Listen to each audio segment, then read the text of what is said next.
Hello, नमस्कार दोस्तों। जय आर्ट क्लासेज में आप सभी का स्वागत है। दोस्तों, आप कैंडिडेट के लिए ये खुशखबरी है कि उत्तर प्रदेश माध्यमिक शिक्षा सेवा चयन बोर्ड प्रयागराज द्वारा संशोधित विज्ञापन जारी हो चुका है। तो मैं आपको पीजीटी पोस्ट के लिए जो आवेदन करने की तिथि है उसके बारे में बताऊंगा। ऑनलाइन आवेदन पंजीकरण प्रारंभ की तिथि जो है 16/3/2021, ये 16 तारीख मार्च 2021 से ये शुरू होगा। ऑनलाइन शुल्क जमा करने हेतु प्रारंभ तिथि जो है 16/3/2021। ऑनलाइन आवेदन भाग 1 पंजीकरण की अंतिम तिथि जो होगी 11/4/2021, 11 अप्रैल 2021 तक होगी। ऑनलाइन शुल्क जमा करने हेतु अंतिम तिथि जो होगी 13/4/2021, 13 अप्रैल 2021 तक। ऑनलाइन आवेदन भाग 2 सबमिट करने की अंतिम तिथि जो होगी 15/4/2021, 15 अप्रैल 2021 तक होगी। उत्तर प्रदेश माध्यमिक शिक्षा सेवा चयन बोर्ड प्रयागराज द्वारा विज्ञापन संख्या 02/2021 के माध्यम से प्रदेश के सहायता प्राप्त अशासकीय माध्यमिक विद्यालयों में प्रवक्ता के रिक्त 2595 पदों के विषयवार वर्गवार बालक बालिका संस्था हेतु अनारक्षित व आरक्षित श्रेणीवार रिक्तियों का विवरण सारणी संख्या 01 में दिया गया है। इसके सापेक्ष चयन हेतु भारत के नागरिकों के ऑनलाइन आवेदन आमंत्रित किए जाते हैं। ऑनलाइन आवेदन करने के संदर्भ में अभ्यर्थियों से अनुरोध है कि वे निम्नलिखित निर्देशों का भलीभांति अध्ययन कर लें एवं तदनुसार आवेदन करें। ये महत्वपूर्ण निर्देश हैं। अभ्यर्थियों द्वारा चयन बोर्ड की वेबसाइट www.upscssb.org पर ऑनलाइन आवेदन किया जा सकता है। इसके अतिरिक्त अन्य किसी माध्यम से प्रेषित आवेदन स्वीकार नहीं किए जाएंगे। ऑनलाइन आवेदन भरने के लिए विस्तृत अनुदेश चयन बोर्ड की वेबसाइट पर उपलब्ध है एवं संक्षिप्त अनुदेश इस अधिसूचना के पैरा संख्या 02 में दिए गए हैं। अभ्यर्थी आवेदन करने से पूर्व अपनी पात्रता सुनिश्चित कर लें कि आवेदन करने की अंतिम तिथि को पद के लिए निर्धारित सभी पात्रता शर्तों को वे धारण करते हैं। इस अधिसूचना में अधिसूचित पदों की लिखित परीक्षाओं के लिए अभ्यर्थी का प्रवेश पत्र ऑनलाइन आवेदन में उसके द्वारा दी गई सूचना पर आधारित होगा। चयन के किसी भी चरण पर अथवा इसके बाद अभ्यर्थी द्वारा आवेदन में दी गई किसी सूचना के असत्य गलत पाए जाने या पद के लिए पात्रता मानदंडों के विपरीत पाए जाने की दिशा में अभ्यर्थन तत्काल निरस्त कर दिया जाएगा, जिसका संपूर्ण उत्तरदायित्व अभ्यर्थी का होगा। प्रवक्ता संवर्ग के प्रत्येक विषय के सापेक्ष एक ही आवेदन स्वीकार किया जाएगा, यद्यपि एक से अधिक विषय में पृथक पृथक आवेदन कर सकते हैं।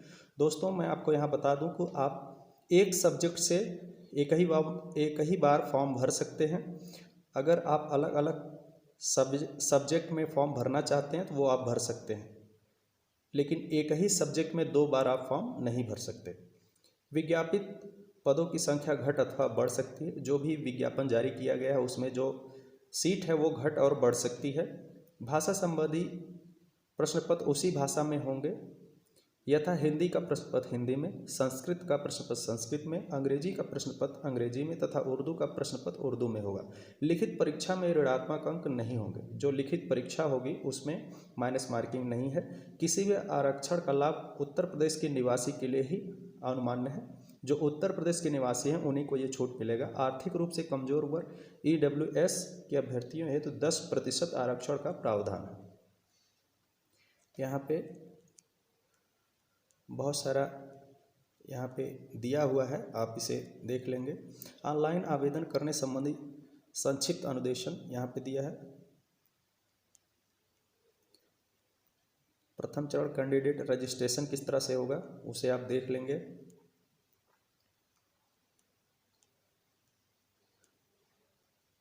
किस तरह से शुल्क जमा किया जाएगा ऑनलाइन में वो आप देख लीजिए। यहाँ पे दोस्तों मैं आवेदन शुल्क के बारे में बता दूं। अनारक्षित सामान्य जो हैं आवेदन शुल्क 700 रुपये है, ऑनलाइन प्रक्रिया शुल्क 50 रुपये, तो कुल इनका 750 रुपये लगेगा। EWS आवेदन शुल्क 600 रुपये है, ऑनलाइन प्रक्रिया जो है वो 50 रुपये है और कुल योग 650 रुपये लगेगा। अन्य पिछड़ा वर्ग OBC के लिए ये है 700 रुपये, ऑनलाइन प्रक्रिया शुल्क 50 रुपये, तो 750 रुपये OBC के लिए है। अनुसूचित जाति के लिए 400 रुपये और 50 रुपये ऑनलाइन प्रक्रिया शुल्क है, तो 450 रुपये लगेंगे। अनुसूचित जनजाति के लिए 200 रुपये आवेदन शुल्क है, ऑनलाइन प्रक्रिया शुल्क 50 रुपये, तो इनके 250 रुपये लगेंगे। ये सभी यहाँ पे दिया हुआ है, तो आप इसे देख सकते हैं। फोटो का साइज और बहुत सारी चीज़ यहाँ पे दी हुई हैं। आयु सीमा, आयु 1 जुलाई 2021 को 21 वर्ष से कम ना हो, 21 वर्ष से कम नहीं होनी चाहिए। जो भी अभ्यर्थी इच्छुक हैं इस फॉर्म को भरने के लिए, अर्हता की तिथि, आवेदन पत्र प्राप्त करने की अंतिम तिथि अर्हता की तिथि मानी जाएगी। वेतन इसमें है प्रवक्ता का 47,600, 1,51,100। ये पे लेवल जो है वो 8 है, ग्रेड पे है जो 4800। यहाँ पे उत्तर प्रदेश के अनुसूचित जनजाति के लिए प्रमाण पत्र का फॉर्मेट दिया हुआ है। पिछड़े वर्ग के लिए भी, OBC के लिए भी दिया हुआ है, विकलांगों के लिए भी ये सर्टिफिकेट दिया हुआ है। इसी फॉर्मेट में आपको बनाना है। उत्तर प्रदेश के स्वतंत्रता सेनानी के आश्रितों के लिए भी प्रमाण पत्र यहाँ दिया हुआ है। राज्य की टीम के माध्यम से किसी राष्ट्रीय स्तर के खेल कूद प्रतियोगिता में भाग लेने वाले खिलाड़ी के लिए प्रमाण पत्र है ये। दोस्तों यहाँ पे अब मैं आपको बताऊंगा कितनी सीटें हैं। PGT के लिए बहुत सारे सब्जेक्ट में वैकेंसी निकली हुई है, तो मैं सिर्फ यहाँ पे बात करूँगा कला से रिलेटेड, आर्ट से रिलेटेड। तो यहाँ पे प्रवक्ता बालक वर्ग में जो सीटें हैं उसमें जनरल की हैं 24 और OBC की हैं 18 और SC की जो हैं वो 7 सीट है और ST की कोई भी सीट नहीं है। टोटल जो सीटें हैं प्रवक्ता के लिए 49 बालक वर्ग में। अब हम देख लेते हैं कि बालिका वर्ग में कितनी सीटें हैं प्रवक्ता के लिए। प्रवक्ता बालिका वर्ग में कला की जो सीटें हैं, जनरल की हैं 20, OBC की हैं 5 और SC की हैं 2 सीट, ST की कोई भी सीट नहीं है। टोटल सीटें जो हैं वो हैं 27 बालिका वर्ग में प्रवक्ता के लिए। तो ये काफ़ी हैं, आप अच्छे से तैयारी करें और सेलेक्ट हों, फॉर्म को फिलअप कर दें। दोस्तों ये सुनहरा मौका है आप लोग के लिए। अब मैं दोस्तों आपको बताऊंगा कला के लिए क्या आपका क्वालिफिकेशन होना चाहिए, उसके बारे में बताऊंगा। इंटरमीडिएट परीक्षा सहित राजकीय कला और शिल्प विद्यालय लखनऊ का आर्ट मास्टर ट्रेनिंग सर्टिफिकेट, जो पहले ड्राइंग टीचर ट्रेनिंग सर्टिफिकेट कहलाता था, अथवा प्राविधिक कला के साथ इंटरमीडिएट परीक्षा तथा निम्नलिखित में से कोई एक परीक्षा होनी चाहिए। ड्राइंग तथा पेंटिंग के साथ BA अथवा कला भवन शांति निकेतन का फाइन आर्ट डिप्लोमा अथवा कलकत्ता की फाइनल ड्राइंग टीचरशिप परीक्षा अथवा लाहौर के मेयो स्कूल ऑफ आर्ट की टीचर सीनियर सर्टिफिकेट परीक्षा, ये होना चाहिए। टिप्पणी में क्या है, उपयुक्त के अंतर्गत इंटरमीडिएट परीक्षा उत्तीर्ण होना सब के लिए आवश्यक है, परंतु यदि उस परीक्षा में प्राविधिक कला लिए जाने का प्रमाण उपलब्ध ना हो तो उसके स्थान पर उस स्तर की प्राविधिक कला के ज्ञान का प्रमाण स्वीकार किया जाता है। बालिकाओं की संस्थाओं के अध्यापकों को प्राविधिक कला की योग्यता से छूट दी जाएगी। बालिकाओं के पास यदि प्राविधिक कला नहीं है तो वो अपने वर्ग में फॉर्म फिलअप कर सकते हैं। भारत में विधि द्वारा स्थापित किसी मान्यता प्राप्त विश्वविद्यालय से स्नातकोत्तर उपाधि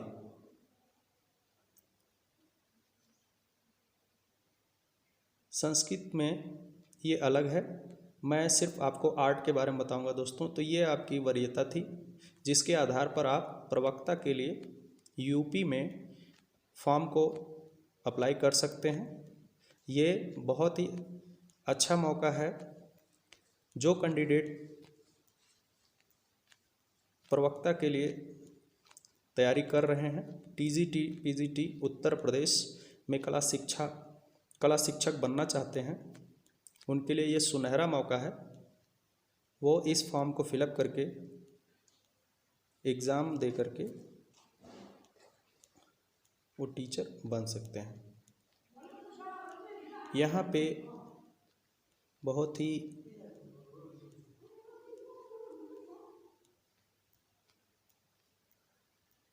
सुनहरा मौका आपको मिला है, आप इसे अवश्य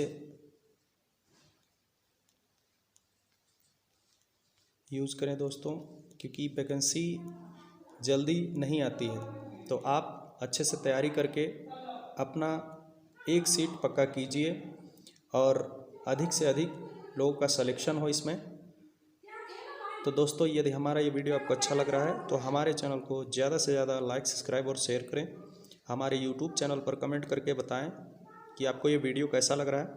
दोस्तों, उत्तर प्रदेश माध्यमिक शिक्षा सेवा चयन बोर्ड से संबंधित और भी जो जानकारी होगी मैं वीडियो के माध्यम से आप लोग तक पहुंचाता रहूँगा। दोस्तों, मैं आपको बता दूं कि जयविंद मौर्य नाम से मेरा यूट्यूब चैनल है, आप वहां जा कर के सब्सक्राइब कर सकते हैं और तैयारी अच्छे से कर सकते हैं। मैं 2016 में टीजीटी में एक सेलेक्टेड कैंडिडेट हूं। धन्यवाद।